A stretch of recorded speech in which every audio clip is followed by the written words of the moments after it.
Indian secular ফ্রন্টে যাদবপুরের প্রার্থী নওশাদ সিদ্দিকী। এখনো আপনারা আমার কথা মনের কথা বুঝতে পারলেন না। আপনি বলুন, ইন্ডিয়ান সেকুলার ফ্রন্টের যাদবপুরের প্রার্থী আপনি, হাত তুলুন। কে কে আপনি প্রার্থী? কে কে প্রার্থী? হাত তুলুন। তুমি মালিক ভাই প্রার্থী নয়? একটু হাত তুলুন। ইন্ডিয়ান সেকুলার ফ্রন্টের যাদবপুরের প্রার্থী কারা? আমরা। তাহলে আমরা আমাদের জেতার জন্য সর্বোচ্চ চেষ্টা করব তো নাকি? গণতান্ত্রিক প্রক্রিয়াতে সর্বোচ্চ চেষ্টা করব। তবে একটা কথা বলে রাখি, পঞ্চায়েত নির্বাচনে অনেক হিংসা করেছে, এক বেটাকে জেলের ভাত খাওয়ানো হচ্ছে। এখন তারা গোষ্ঠীদ্বন্দ্বের নামে চালাচ্ছে কি আমার দেখার দরকার নাই। ফার্স্ট কিন্তু জেলের ভাত এই আইএসএফ তাকে খাইয়েছে। আইএসএফ এর মামলাতে তিনি অ্যারেস্ট হয়েছে। ওই মামলা কিন্তু অনেকজনের নামেও আছে, বুঝতে পারছেন না? হ্যাঁ, শুধু আরাবুল সাহেবের নামে নাই, অনেকজনের নামে আছে। কদিন আগে দেখলাম একটা বেনামে পোস্টার পড়েছে। আমাকে মিডিয়ার বন্ধুরা জিজ্ঞাসা করছিল এটা নাকি আইএসএফ যুক্ত আছে। আমি বললাম আইএসএফ ওই তো রাতের অন্ধকারে বেনামে কাজ করবে না। প্রকাশ্য আমি বলছি, রেকর্ড করুন, আরাবুল ইসলাম যে মামলায় জেল খাটছে শওকত মোল্লাকে ওই মামলায় অ্যারেস্ট করতে হবে। এখনো বলছি তো, হ্যাঁ আমরা রাতের অন্ধকারে পোস্টার মারবো? আরে মার খাবো, মাথা ফাটাবে তো দিনের বেলায় মারবো। ও কাপুরুষের মতো কাজ ওদের দলের লোকেরাই গোষ্ঠীদ্বন্দ্বের করছে, আমরা করব না। আমরা প্রকাশ্য বলছি তো, নোটোরিয়াস ক্রিমিনালকে আগামী দিনে সর্বোচ্চ আমরা চেষ্টা করছি জেলের ভাত খাওয়ানোর জন্য। পশ্চিমবাংলা জেলের ভাতের ভালো নয় সেটা আমি দেখে এসেছি। তিহারের জেলের ভাত তো খাইনি। আমার মনে হয় পশ্চিমবাংলার থেকে একটু ভালো হবে, কারণ সেন্ট্রাল গভর্নমেন্ট একটু অনুদান বেশি, দরকার লাগলে তিহারের ভাত খাওয়াবার ব্যবস্থা করে দেবো। এত আসমা ভাবিরাও ছিল, জিজ্ঞাসা করো না, খুব একটা ভালো ভাত ছিল না। রুটি এই ওহিদুলকে জিজ্ঞাসা করো, এত পাতলা রুটি কি বলবো, এরকম দেখলে দেখা যাবে এই মাথা থেকে, তাই তো ওহিদুল? হ্যাঁ, বুঝতে পারছো না? তবে একটা কথা বলবো, আমি জেল থেকে এতজন বেরিয়েছে, আমি 2-4 জনকে দেখেছি কিন্তু একটু মোটাসোটা হয়ে বেরিয়েছে আমাদের ছেলে, কেন কি জানি। হ্যাঁ আছে, কোথায় সে? হ্যাঁ এই তো এই আসাদুল। আমাকে যখন জেলে ধরেছে, মানে কলকাতা আমাদের আসমা ভাই আমাদের যাকে ধরেছিল, দেখি একজন আওয়াজ ভাইজান ভাইজান করছে, আর আসাদুলের চিনা চিনা আওয়াজ, তার মধ্যে আসাদুল একে একে ধরলো কি করে? ও তো ভাঙড়ে, বলছে ভাইজান আমাকে ধরে নিয়েছে। তো কি হয়েছে আমাদের জীবন থেকে? 42টা দিন, জীবন থেকে 60টা দিন কেড়েছে, আর কিছু তো নয়। কিন্তু আমাদের জ্ঞান হয়েছে, আমরা নেতৃত্ব হয়ে উঠতে পেরেছি। আমি ধন্যবাদ জানাই মমতা ব্যানার্জিকে, তার ভাইপো অভিষেক ব্যানার্জিকে। তোমরা গটাপ করে আমাদের নামে মামলা দিয়েছিলে না।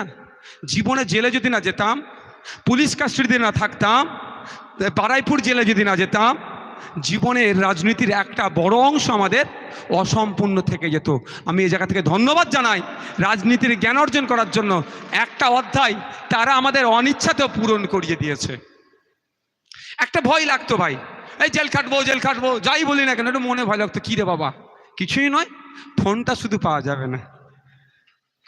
তবে যদি মাল খরচ করতে পারেন, ওটা আমি বলবো না, আমি আইনের লোক তো, অন্যায় হচ্ছে ওটা না, সেটা 100 বার সেটা হয়েছে, সেটা তো মাউজ বললাম না, আমরা চাকরি চুরির বিরুদ্ধে লড়াই করেছি। ভাই আমি বলবো আমরা সবাই প্রার্থী আজ থেকে, হবে তো ভাই? কারো অসুবিধা আছে? আমাদের একসাথে চলতে উঠতে বসতে অস্বীকার করার কোনো জায়গা নাই। ভাই ভাই আমরা ঠিকঠাক থাকতে পারছি না, আমরা কর্মী সমর্থক, মনোময় কোনো বিষয়ে থাকতে পারে। আমি আজকে বলছি আমার বুথে মিটিংটা হোক, উনি বলছে না ওনার বুথে মিটিংটা হোক, এটাও থাকতে পারে। তো এটাতে কারোর রাগ করলে হবে না। আমাদেরকে লক্ষ্য কি করতে হবে? ভাঙড় সহ সারা রাজ্যকে সন্ত্রাস মুক্ত করতে হবে, হিংসা মুক্ত করতে হবে। সেই হিংসা মুক্ত সন্ত্রাস মুক্ত করতে গেলে আপনাকে আমাকে দায়িত্ব তুলে নিতে হবে। আমার বাপের বয়সী লোককেও জেলে দিয়েছে, ওরা ছাড়েনি। অসুস্থ, ওই তো পেছনে বসে আছে পোলেরহাট 2 এর, কি অসুস্থ মঈন গাজী। সত্যি বলছি আমার ভয় লাগছিল, আমার ভয় লাগছিল। মঈন গাজী একবার উঠে তো, তুমি মঈন গাজী একবার উঠে তো, দেখো একদম হিরো হয়ে যায়। তোমরা বসো, চকাচক হিরো হয়ে গেছে। সত্যি বলছি এত শরীর খারাপ হয়ে গেছিল ওনার, আমি টেনশনে পড়ে গিয়েছিলাম। আল্লাহ ওনার হায়াত দারাজ করুক, সকলের মানে সৃষ্টিকর্তা সকলের আয়ুকে বৃদ্ধি করুক। তো কি হয়েছে, আমাদের কাছ থেকে কেড়ে নিতে পেরেছে, আমাদের উপরে এত হামলায় এত মামলায় এত কিছু করেছে, মন থেকে আইএসএফ কারো মুছতে পেরেছে? হ্যাঁ, কিছু ছেলেকে তার ব্যবসা বাণিজ্য রুজি রুটির কাছে ধাক্কা দিয়েছে, আমাকেও জিজ্ঞাসা করেছে ভাইজান কি করব, আমার ব্যবসা বন্ধ করে দিচ্ছে। আমরা ভাই ওই নোংরা রাজনীতি করিনি তো, ওই লড়াই চাই, লড়াই করে বাঁচতে চাই, লড়াই করে মরবে ভূতের লোক আর নেতা বেঁচে থাকবে ওটা চাইনি। বলছি যা তুই যা, আমি শুধু বলি ভোটটা দিবি তোরে? হ্যাঁ ভাইজান ওটা বলতে লাগবে যে এখন শওকত সাহেবের হাত ধরছে, কেউ আরাবুল সাহেবের হাত ধরেছিল, কিন্তু ভোট তো আমারই আছে, সেই যেগুলো বাকি আছে সেগুলো আপনাদের কাছে পৌঁছাতে হবে।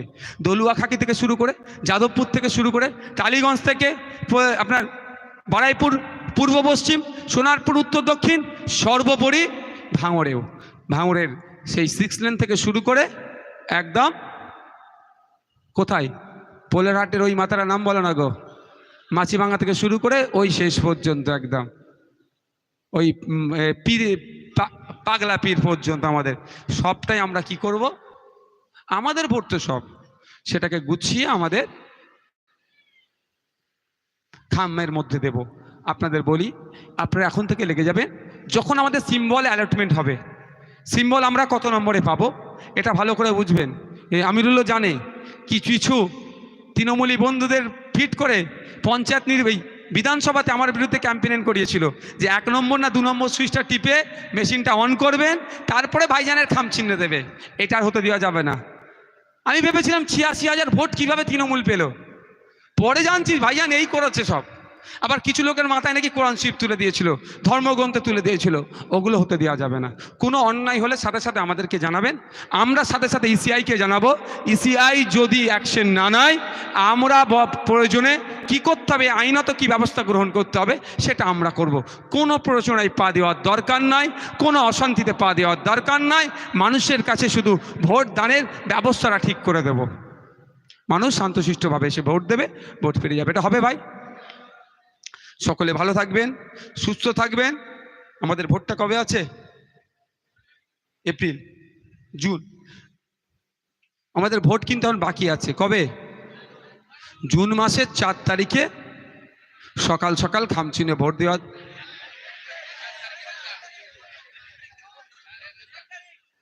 জুন মাসের 1 তারিখে ভোট তো ভাই, 1 জুন আমরা ভোটটা করাবো আমাদের পক্ষে। 4 তারিখে আমরা যাদবপুর লোকসভাতে মানুষের ভোট নিয়ে আমাদের দলের আবির আমরা মাগব। তবে একটা কথা বলে রাখি, সে যেই হোক না কেন, আজকের পর থেকে বলছি, আমি কিন্তু নেতৃত্বদেরকে ছাড়ব না। এই যেভাবে ডিজে নিয়ে অশ্লীলতা হয়, ভাঙড়ের সমস্ত লেভেলের নেতৃত্বরা আছেন, এখানে বিভিন্ন ব্লকের নেতৃত্বরা আছেন, আমি কিন্তু লোকাল নেতৃত্বদেরকে ছাড়ব না। যে ভাইজান ওরা করে ফেলেছে, ও দরকার নেই, আমাদের ও দরকার নেই। আমরা আইন প্রতিষ্ঠা করার জন্য আসছি, তো আইনের বহির্ভূত কাজ ডিজে বাজানো। তাহলে তৃণমূলের আমরা কি তফাৎ রইলাম ভাই? ডিজে আমরা বাজাবো না।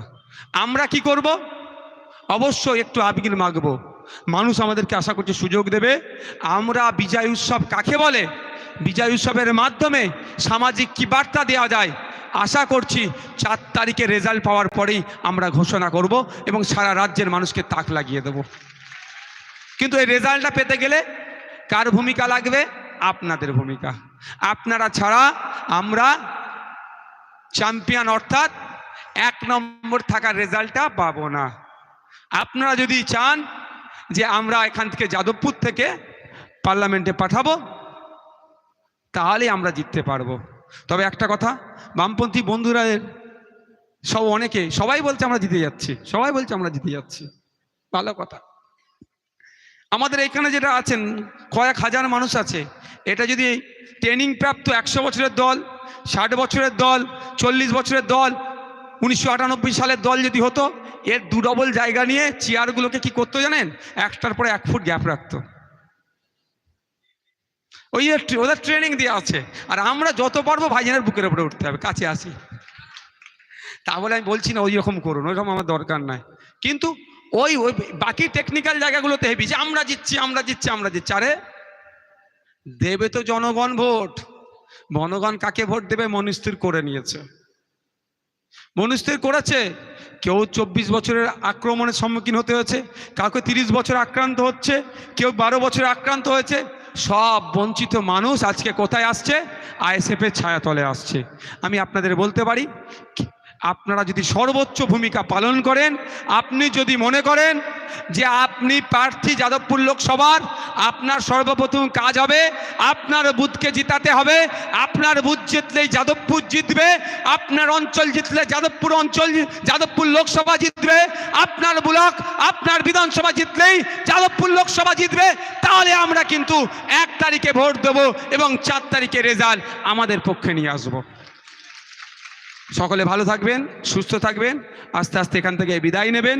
শুধুমাত্র অঞ্চল নেতৃত্বরা যারা আছেন বা ব্লকের নেতৃত্ব যারা আছেন, যাদের এখনও রিপোর্টিং বাকি আছে, রিপোর্টিংটা করিয়ে যাবেন।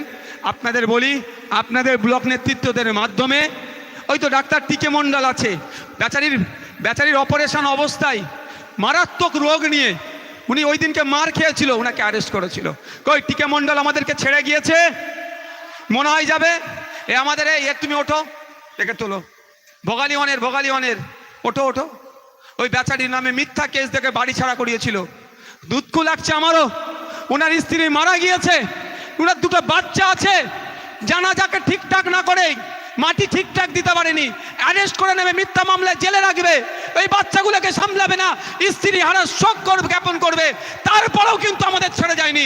এই ইন্ডিয়ান সেকুলার ফ্রন্ট কোনো দালালদের কথাই চলে না, কারো টাকার বিনিময়ে চলে না। যারা অর্থের বিনিময়ে বিক্রি হয় তারাই বলবে আইএসএফ বিক্রি হয়েছে টাকার কাছে, যারা বিভিন্ন লোভের কাছে বিক্রি হয় তারাই বলবে বিক্রি হচ্ছে। এই ভালোবাসা ভুলতে পারবো না। এই আমার ভাই, ওর জন্য আমি কারো টাকায় বিক্রি হয়ে যাবো কারো কাছে? বলবো আমি কিনতে পেরেছে? এরকম অনেকে আমাদের আছে, অনেকভাবে ডিস্টার্ব করেছে, কিন্তু আমাদের ভালোবাসার কাছে এরা পরাজিত হয়েছে। আর আপনাদের ভালোবাসাতে আমরা পরাজিত হয়েছি, আর 100 বার পরাজিত হওয়ার জন্য প্রস্তুত আছি। কোনো দালাল, কোনো ধাপ্পাবাজ, কোনো কৌশলকারীদেরকে আপনারা পাত্তা দেবেন না। তাদের কথাতে সরাসরি আমাদেরকে জিজ্ঞাসা করবেন। আর আমি তো বলে রেখেছি ভাই, প্রকাশ্যে টাকা নেবো, 90% তোমাদেরকে দিয়ে দেবো, লাইন করো।